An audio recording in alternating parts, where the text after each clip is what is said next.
Hi, my name's Mark. I'm one of the pastors here at Trillium. Paul wrote a really interesting passage. He said this, "For our struggle is not against enemies of blood and flesh, but against the rulers, against the authorities, against the cosmic powers of the present darkness, against the spiritual forces of evil in the heavenly places." I don't know if you've had much experience with this notion of spiritual warfare.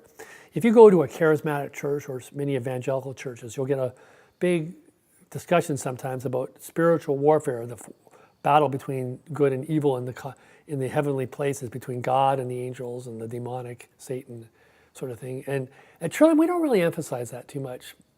We're not really interested in what the ultimate sort of deep source of the resistance that we experience in the universe is. It may be personal, malevolent evil, or it may be just the sort of the innate inertia of the universe at play. But in any event, whatever you think about that, it gets you often to the same place or a very similar place.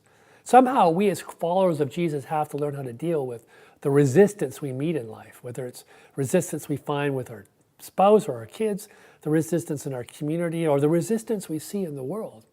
And what Paul is going to teach us in the passage that follows right after this is that we don't meet force with force. We don't meet resistance with resistance. We see what happens when that happens. Just have to look at Israel and Hamas pounding away on each other in the Middle East. Or in Iraq, where you have different forces in Iraq going away at each other, or in Syria, or in Ukraine, or in our relation with our spouses. You know, so easy to get into a force-on-force struggle with our spouse or with our kids. You know, I say to one of my kids, hey, put the dishes in the dishwasher, and I come back an hour later and they're still there, and it's like, well, what happened?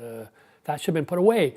One of our big spiritual challenges is that we're surprised when we run into resistance. We're surprised when we run into headwind in life.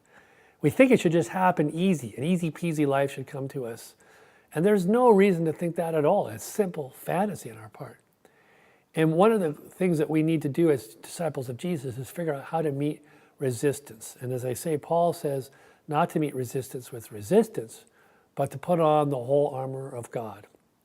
It's interesting, last week in a passage from Colossians, Paul talks about putting on the garment of joy, the garment of peace, ultimately putting on the garment of love, that fitting garment of us that's made for us to put on love and let love manifest itself in our lives. And today he talks about putting on the whole armor of God, putting on the heavenly armor, not to attack the resistance, not to it says engage resistance by further resistance or battle, but simply to fend it off, to push it off to the side, allow it to bounce off of us, because we're totally protected in the love of God. We have nothing to fear. There's nothing that this world can ultimately do to us that will actually impact on our lives as spiritual beings. I am a big fan of the show Green Acres.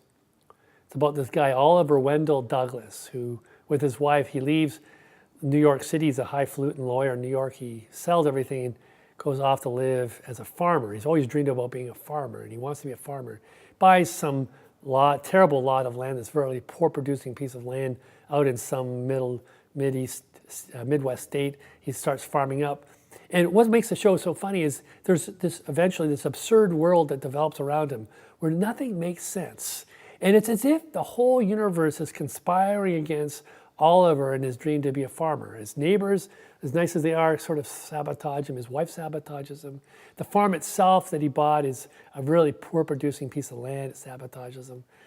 The government sabotages him. The world sabotages him. The universe seems to sabotage him. And he's got this kind of quixotic dream, this dream of great things happening as a farmer, but they keep running up against reality.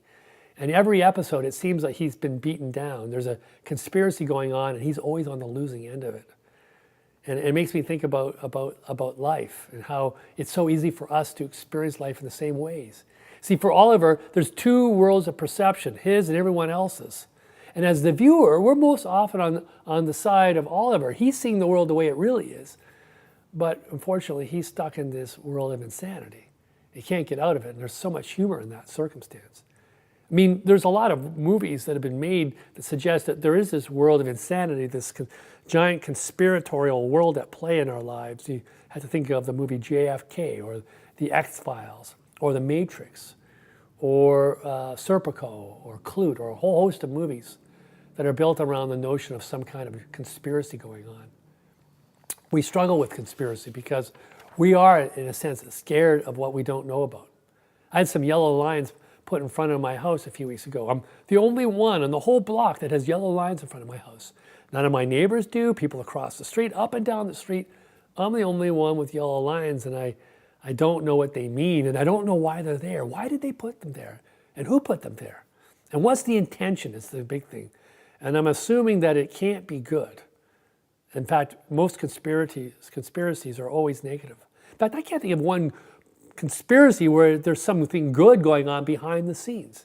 Every conspiracy story is always about something bad happening. Can you imagine a story being told where there's a conspiracy, a government conspiracy to make people's lives easier and better? And that doesn't seem to ever come in a movie setting.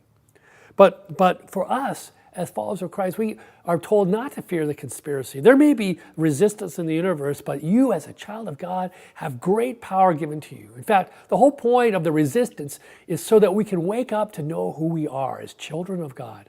We're made in the likeness of the Creator. We're meant to manifest God's nature in the world, which is love and only love. Our hands become God's hands. Our hearts become the vehicle by which God manifests love through the world.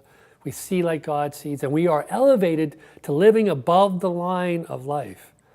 The Bible has two basic points of view, or vantage points, above and below. We're called, as followers of Christ, to live from above where God lives, to see the world from the big point of view, and to allow the little things in life, the little weeds and snarls, to just simply fade away. Nothing can stop the Son of God, the child of God, the daughter of God at play in this life.